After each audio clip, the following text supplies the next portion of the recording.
My name is Nana May, and this happened to me. My phone buzzed during breakfast, and that's how I found out my son and his family were coming home for Christmas. I wasn't invited. Not a call. Not a text. Not even a hint. I stared at the WhatsApp message from my neighbor, who casually asked if I was preparing the guest room. I wasn't, because I thought the usual plan would continue. My husband Imran and I had always hosted Christmas for the family. For decades. But now, I was completely out of the loop.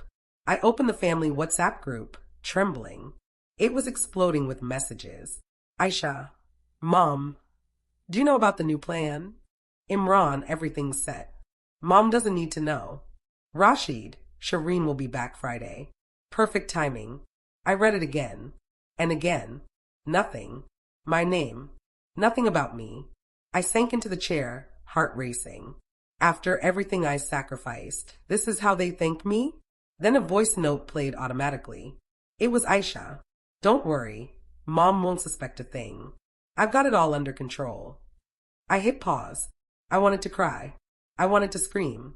I wanted to vanish. I stayed quiet to keep the peace.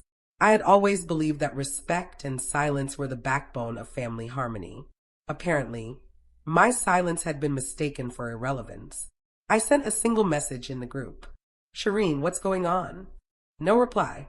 Hours passed. Then a new ping. A bank alert. Account access removed. Shared family card blocked. I froze. My account, my money blocked. By my own husband. I stared at the screen. My coffee went cold. The smart doorbell pinged. I opened the live feed. The delivery driver was inside my home. My Christmas tree. Boxes. Decorations. People I didn't know laughing and placing gifts. My house, my home, my absence. I pressed the feed to full screen. My son, my daughter-in-law, strangers, all smiling, laughing, like they had permission, like I didn't exist. I wanted to throw my phone across the room. Instead, I just sat. I called him Ron. No answer. I tried again. Voicemail. I stayed quiet to keep the peace. Then a WhatsApp call from Aisha. Mom, don't panic, she whispered. I wanted to yell. I am panicking. She hesitated. Just enjoy your vacation. We've got it handled. I pressed the phone down on the table, shaking. And that's when I realized the game had changed. I wasn't in control anymore. I wasn't a mother in the center of the family. I was invisible. I opened the live stream they had started on Facebook. My living room. My furniture. My son. My daughter-in-law. Strangers. And me watching from my phone, shaking, frozen. And then another ping. A WhatsApp message from Imran. Imran, Mom, don't worry about Christmas. You'll see it all when you return. I wanted to scream. Instead, I sat, quiet, shivering. I sat for what felt like hours, my mind spinning. After everything I sacrificed, this is what I get? I thought about my life, my marriage, my children. I had raised them with patience, with quiet love, with sacrifices that never ended. And when I wasn't there, I didn't exist. I opened my calendar. 2 weeks of vacation. Planned months ago. Now, I felt like I had been punished for taking time for myself. I looked at the messages again. Aisha's voice notes. Imran's texts. Rashid's updates. They were celebrating without me in my own home. I sent another message. Shireen, this isn't right. Explain yourselves. No reply. Hours later, my phone pinged again. Another bank alert. Withdrawal approved. $12,500. Authorized by Imran. I dropped my phone. I sank to the floor. After everything, tears blurred my vision. I felt humiliated, powerless. I had always been the backbone of this family, the one who kept the holidays alive, the one who made everything happen. Now, I wasn't even a witness. I wanted to confront them. I wanted to yell. I wanted to take back control. But I didn't. Instead, I watched the live stream again. The stranger who had delivered the tree was arranging ornaments. My son was laughing at something Aisha said. This was my home, and I wasn't invited. Then, a WhatsApp call from my neighbor. Shireen, are you watching this? They're streaming everything, even the gifts. Your home, your family without you. I felt rage. I felt heartbreak. I felt invisible. I wanted to scream, but I didn't. I just held my phone. And that's when a thought struck me. This isn't just Christmas. This is control. This is exclusion. This is punishment. I opened the group chat one last time before I decided what to do next. Then I saw it. A single message from Imran. Imran, Mom, don't interfere. Everything will be explained when you return. Interfere? After decades of sacrifice, I was being told not to interfere. I wanted to respond. I wanted to shout. I wanted revenge. But I didn't. I just sat, silent, watching, and waiting, because I knew one thing. When I returned, I would find out what they were hiding, and I would demand answers, and maybe, just maybe, I would regain my place in my own home. Or maybe, by then it would be too late. I didn't know it yet, but that phone buzz, that first WhatsApp message, would change everything. Everything. My name is Nana May, and this happened to me. I arrived home Friday afternoon. The air smelled different. Cinnamon. Pine. A faint perfume I didn't recognize. I opened the front door and froze. The house felt foreign. Not because it had changed. Because it no longer felt like mine. I pulled out my phone and opened the smart doorbell footage. The camera feed flickered, and I saw them. My son. My daughter-in-law. Strangers. Boxes everywhere. A Christmas tree already standing in my living room. Decorations I didn't buy. Gifts I didn't choose. And me absent. I replayed the footage, frame by frame. My own home turned into a stranger's playground. I leaned against the wall, heart pounding. Then a ping. A bank alert. Withdrawal approved. $12,500. Authorized by Imran. I dropped my phone. I sank to the floor. My own money spent without my permission. I called Imran. No answer. I texted, "Why did you use my card?" Nothing. I texted Aisha, "Explain this." Now. Her response came a few minutes later. "It's for Christmas prep. You'll see. Relax." Relax? I felt a wave of humiliation. Not just the financial part. Not just the exclusion. But the subtle message, "You are irrelevant here." I wanted to scream. Instead, I walked to the living room. It wasn't just the decorations. It was everything. The furniture arrangement had changed. My favorite vase gone. My photo frame switched. I reached for the live stream on Facebook. My living room. My house. My family. Without me, I felt like a ghost. I sank onto the sofa. Then a knock at the door. A neighbor. "Shireen, you need to see this," she whispered, pulling out her phone. I watched in disbelief. The live stream showed a stranger arranging ornaments. My son laughing at Aisha's jokes. Gifts being opened, gifts that weren't meant for me. I wanted to leave, to yell, to reclaim my home. But I didn't. I just watched. Aisha's voice note came through again. "Mom, just go to your room. Don't interfere. Everything is under control." Under control? Not for me, it isn't. I thought about calling my husband, but I knew. He would dismiss me. He always had. I walked slowly to the kitchen. The sound of laughter downstairs made my stomach twist. I sat at the counter, hands shaking, staring at the phone. Then another ping. A message from Imran. "Imran, Mom, relax. Enjoy your vacation.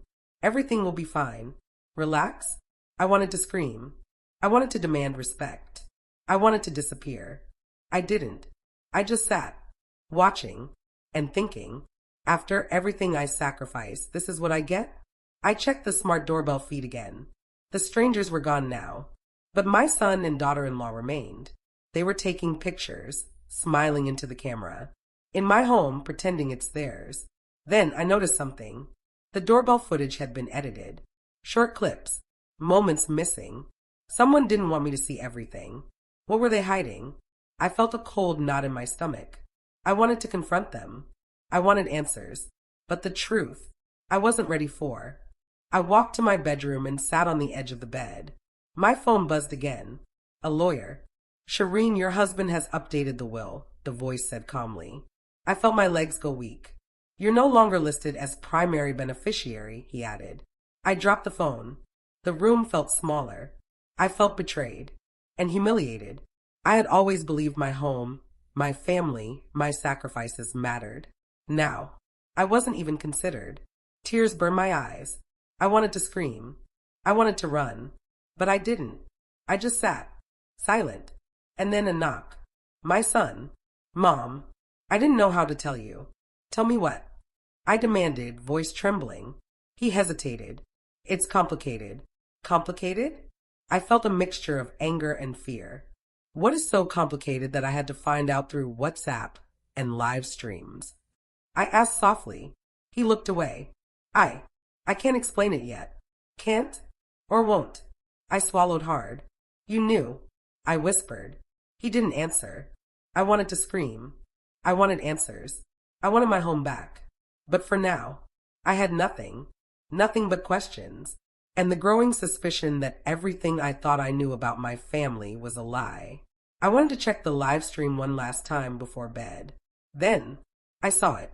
A shadow. A guest. Someone I didn't recognize. They were smiling at the camera. Waving. Laughing. Who was that? My phone slipped from my hand. I sat there, staring, heart racing. I didn't know it yet, but that shadow, that stranger, would change everything. Everything.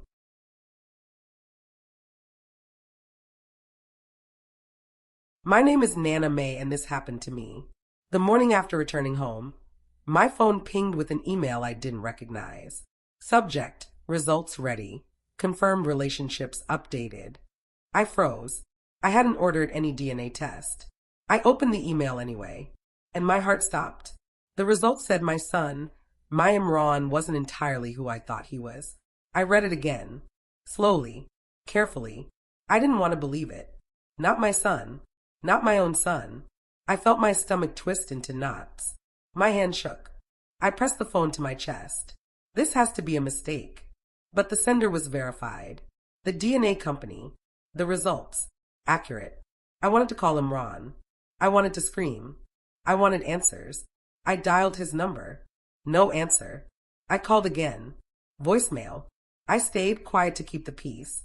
And yet, my world was crumbling. I drove to the house, hoping face-to-face would bring clarity. The front door opened before I could knock. Aisha. Mom, you shouldn't be here, she said, her tone polite but firm. This is my home, I said, louder than I intended. She looked down awkwardly. It's complicated. Complicated? I stepped inside, feeling the familiar warmth of my house, but not. Everything looked the same, but I knew it wasn't. The furniture arrangement, the decorations, the gifts, the strangers who had been here yesterday, they had left marks. I wanted to cry. Then my phone buzzed. A call from a lawyer. Shireen, your husband has updated the will, the voice said calm. I felt my legs go weak. You're no longer listed as the primary beneficiary, he added. I dropped the phone. I sank into a chair. Humiliation, betrayal, anger, sadness. After decades of sacrifices, after raising them, I wasn't even considered. Tears blurred my vision. I wanted to scream. I wanted to run. I wanted to disappear. But I didn't. I just sat, silent. And then a knock. My son appeared in the doorway. Mom, I didn't know how to tell you, he said softly. Tell me what? I demanded, voice shaking. He hesitated. It's all not what it seems, he whispered. I felt my blood run cold. Not what it seems.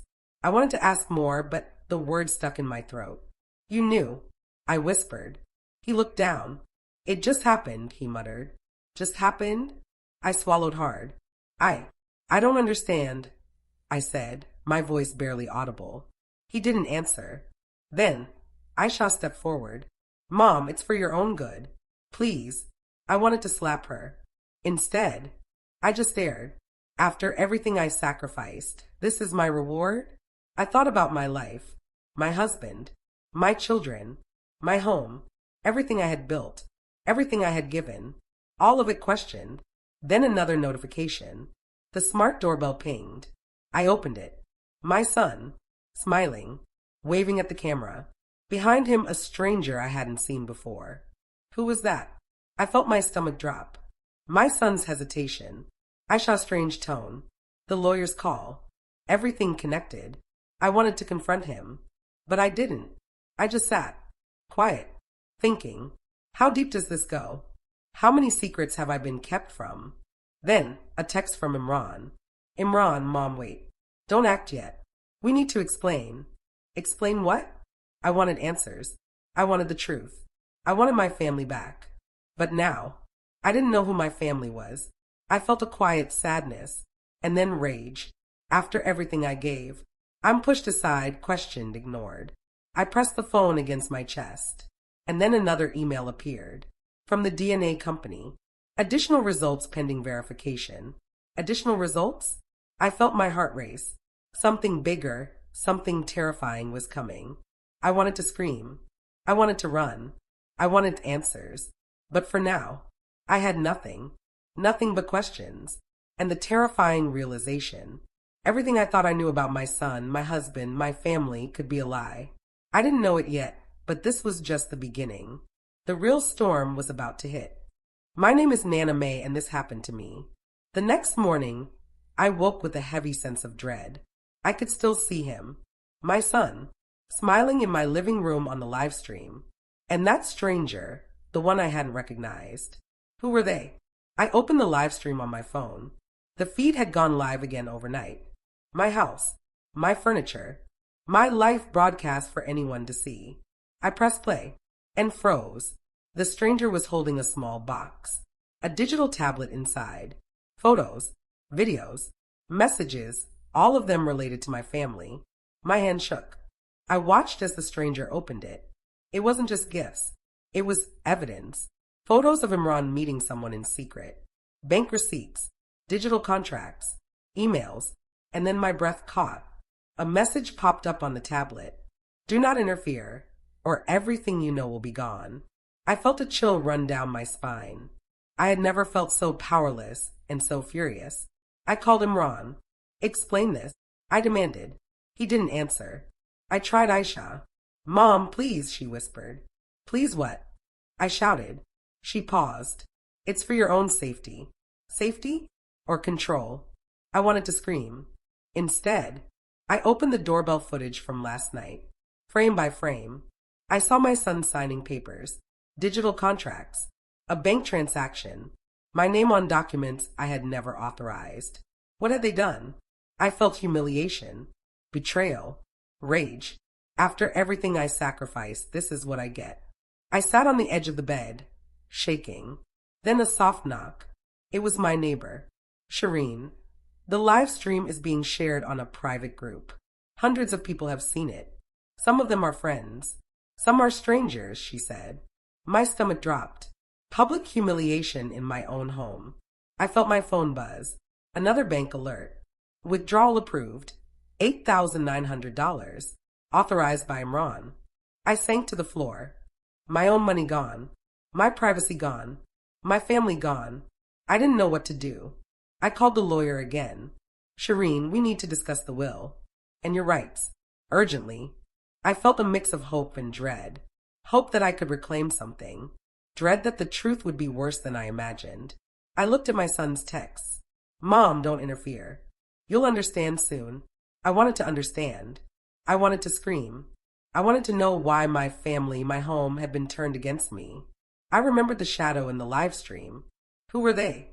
And what were they hiding? I felt tears sting my eyes. Then the tablet on the live stream flickered, and a new message appeared. The next step is in your hands, but beware. Everything is connected. Connected? I didn't know what it meant, but I knew this was bigger than Christmas, bigger than my son, bigger than my husband. I was in the middle of something I didn't understand, something dangerous. I wanted to run. I wanted to hide, but I couldn't. I had to know. I had to see. I had to act, because if I didn't, everything I loved would be lost forever. And then I saw it. The stranger, the one who had been in my house. They waved at the camera and mouthed something. Something I couldn't hear, but the words were clear. She knows too much. I felt my blood run cold. My son, Aisha, my own home, and the stranger watching me. I didn't know it yet, but that live stream would change everything. Not just Christmas, not just my family, everything. My name is Nana May, and this happened to me. It was the next morning. I didn't sleep. Not really. My mind kept replaying the live stream. The stranger, the shadow of my own home being broadcast without my permission. I picked up my phone. Another ping. A bank alert. Withdrawal approved. $15,000. Authorized by Imran. I froze. 15,000. From my account. I hadn't touched it. I hadn't authorized it. I felt my stomach twist. I sank into the chair, staring at the screen. After everything I sacrificed, my own husband taking my money, like I didn't exist. I called Imran. No answer. I called the bank. The voice on the other end was polite, but firm. Yes, ma'am. The transaction was authorized by your husband on the family account. Family account? What family? I dropped the phone. I felt humiliation and anger. I thought of all the years I had managed our finances, carefully, honestly, protecting them, sacrificing, and now I couldn't even access my own money. I remembered the lawyer's call about the updated will. Removed as the primary beneficiary, removed as the authority in my own home, removed as if I had never mattered. I felt tears sting my eyes. I wanted to scream. I wanted to demand answers. Instead, I sat, quiet, watching, thinking, and then a ping. A WhatsApp message. Aisha, Mom, please don't make a scene. Everything will be explained soon. Explained soon? I felt rage rise. After everything I sacrificed, this is how they reward me? I wanted to storm out, confront them, demand respect. But I didn't. I opened the smart doorbell feed, frame by frame, every delivery, every visitor, every package, every action taken in my home without me. And there it was, the stranger again, this time opening my safe, my money, my documents, my life. I felt nausea. I wanted to run. I wanted to cry. I wanted answers. But they weren't coming. I called the lawyer again. Shireen, we need to act quickly. Your access to the account can be restored, but Imran is controlling everything right now. Controlling everything, my own family, my own home, my own life. I sat quietly for a moment. After everything I gave, this is my reality. I thought about my son, my own blood. I had raised him, taught him, loved him, protected him. And now he was part of this? Or was he a victim too? I didn't know. I opened the live stream again. The stranger was placing something on the table. A tablet, digital documents, bank statements, contracts, and then my phone buzzed. Another WhatsApp message. Imran, Mom, don't act rashly. This is temporary. Wait until you see everything. Wait. I wanted answers now. I wanted respect. I wanted my life back. But I didn't move. I just sat, silent. And then I noticed something. The bank alert timestamps didn't match the transactions. Someone had backdated them. Someone had manipulated everything. Not just the money, the story, the narrative, my life. I felt humiliation, anger, sadness, and fear. Because if this was happening with money, what else had been taken from me? My privacy, my home, my children, my dignity? I looked around my living room. Everything was the same. Everything had changed. The ornaments, the decorations, the gifts, the shadows of strangers in my home, invisible to me, yet present. I thought about the lawyer's warning. Act quickly. Imran is controlling everything. I felt a quiet sadness, and then determination. I wouldn't let this continue. I wouldn't let them erase me. I wouldn't let my sacrifices be treated like nothing. I picked up my phone, opened the bank app, and noticed something new. A pending transfer. $25,000. Scheduled. Authorized by Imran. Not yet complete. Not yet gone. I felt my pulse race. This was my chance. My chance to stop them. My chance to regain control. I called the lawyer immediately. Prepare everything. Freeze the account. Stop them. Now. And that's when I realized this wasn't just about Christmas. This wasn't just about money. This was about control. About power. About who ruled this family. And I was done being invisible. I didn't know it yet, but this bank alert, this digital betrayal, would be the spark that set everything in motion. The fire I couldn't stop. My name is Nana May, and this happened to me. The lawyer arrived that afternoon. Not with raised voices, not with drama, with a thin leather folder and a look that told me something had already shifted. Before we talk, he said gently, are you sitting down? I was, but I still felt weak. He opened the folder. Papers slid out. Property documents. Old ones. Very old ones. My name was on every single page. Not Imran's. Not my son's. Mine. I stared at them. Then I laughed. A small, broken sound. They forgot, I whispered. They forgot I existed on paper. The lawyer nodded. These documents were never transferred. The house, the land, the investment property, all legally yours. My heart pounded. All this time they had been moving money, editing wills, blocking accounts, but they couldn't erase what they didn't know existed. I felt something rise in my chest. Not anger. Clarity. That's when everything changed, I said quietly. I didn't confront them right away. That was my first act of power. Silence. I went home, made tea, sat at the dining table they had live streamed from, and waited. The smart doorbell pinged. Imran, my son, Aisha, all arriving together, like a united front. I watched them through the camera, their faces relaxed, confident. They thought I was still confused, still emotional, still quiet.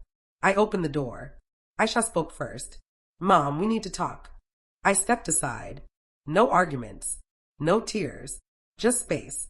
That confused them. We sat. Imran cleared his throat. Nana made the situation got complicated. I know, I said calmly. They froze. I know about the money, the will, the live stream, the stranger. My son looked at Aisha. Aisha looked at Imran. Silence. I also know, I continued, that the house is legally mine. Imran laughed. A sharp sound. That's not possible. I slid the folder across the table. The lawyer's folder. His laughter stopped. He opened it. His hand shook. What is this? He whispered. The part you forgot, I said softly. The part where I mattered. Anger flashed across his face. You went behind my back? I tilted my head. You went behind mine first. My son finally spoke. Mom, why didn't you tell us? I looked at him. Because you never asked. That was the humiliation moment. Not for me. For them. They had built an entire plan assuming I was powerless. And now they were realizing I wasn't. Later that night, my phone buzzed. A private message. From the stranger. Unknown number. You should have stayed quiet. I stared at the screen. Read it again. Then again. Threat. I forwarded it to the lawyer.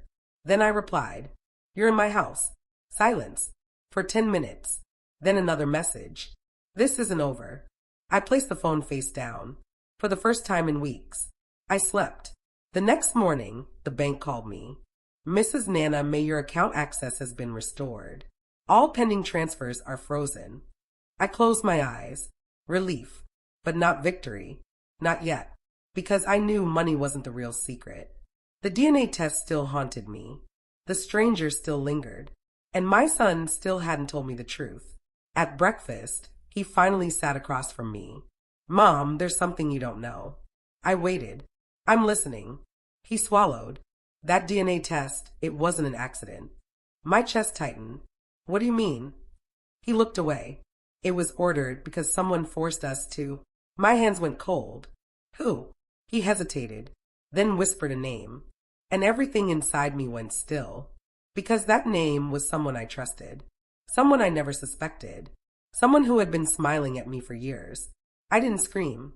I didn't cry. I just nodded. Slowly. Because now I understood. This wasn't betrayal. It was infiltration.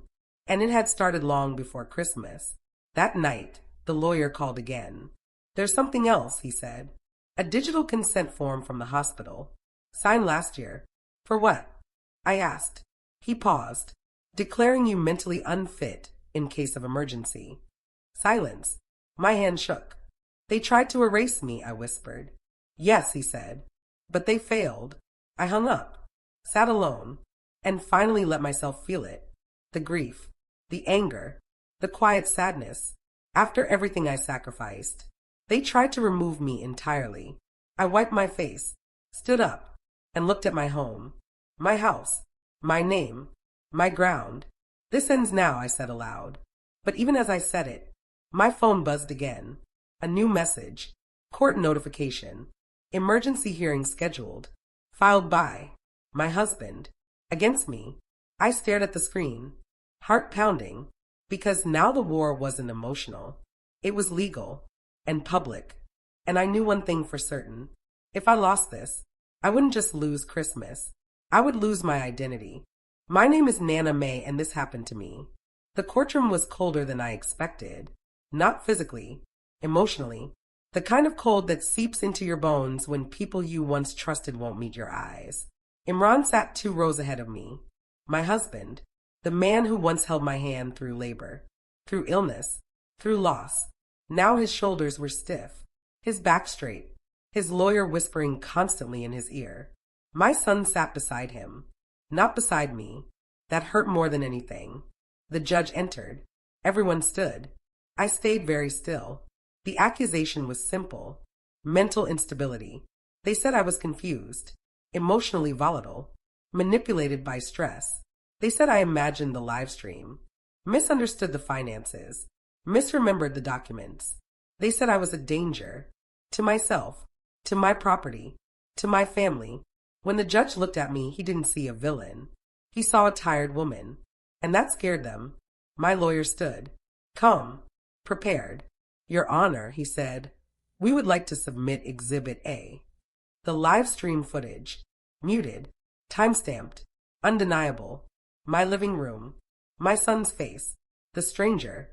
The judge leaned forward. Imran's lawyer shifted. The judge pressed pause. Who is this person? He asked. No one answered. Who is in her home? He repeated. Still silence. My lawyer continued. Exhibit B, bank records.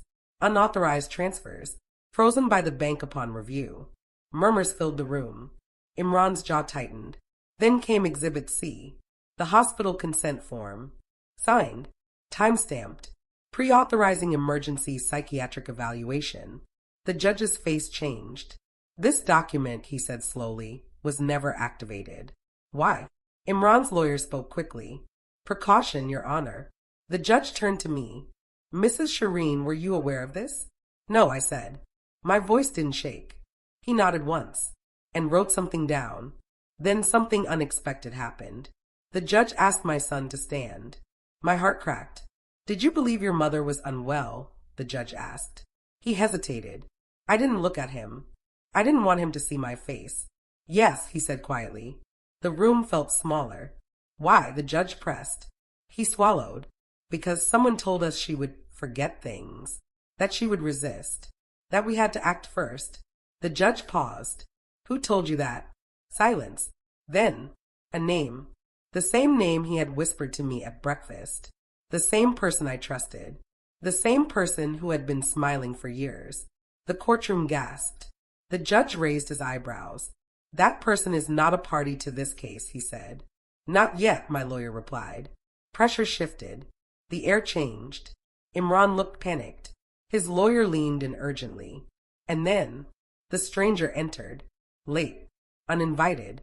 Claiming to be a consultant. Security stopped them. The judge looked annoyed. Do you know this person? He asked me. I looked, and my stomach dropped. Because I did. I had just never seen them like this. Not in public. Not exposed. Yes, I said. They've been in my home. The judge stood. Court was adjourned. Emergency orders issued. No property transfers. No forced evaluations. No contact without consent. The gavel hit. Outside the courtroom, chaos. Reporters. Whispers. Phones recording. Imran grabbed my arm. You're ruining everything, he hissed. I pulled away. You did that yourself. My son stood frozen. The stranger vanished. And I realized something terrifying. This wasn't a family fight.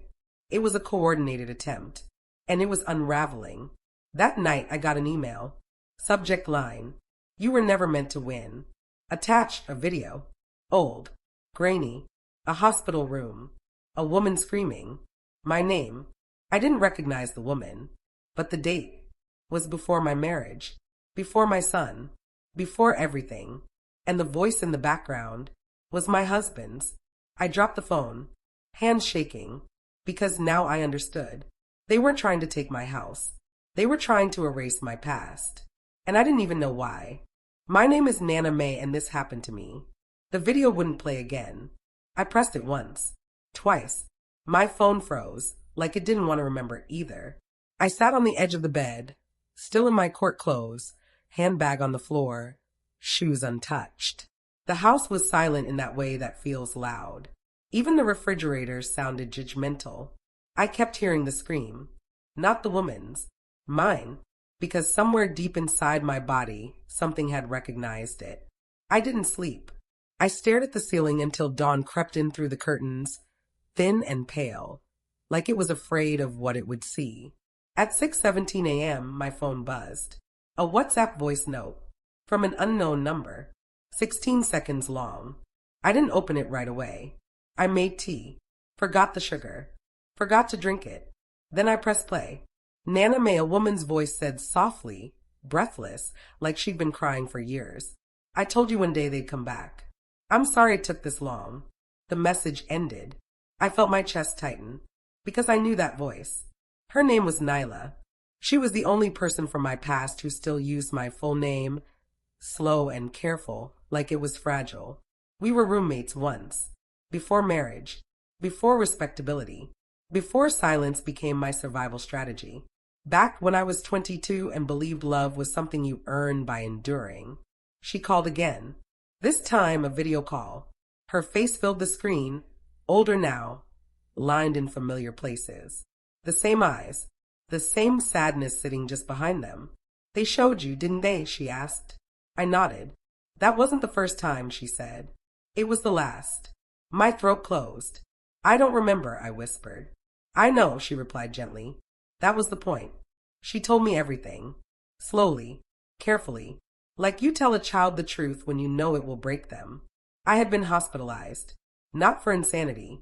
For exhaustion. For collapse. I had fainted at work. Hit my head. Stopped responding. They called it a stress-induced episode. Temporary. Treatable. But Imran had been there. Every day. Asking questions. Signing papers. Learning language.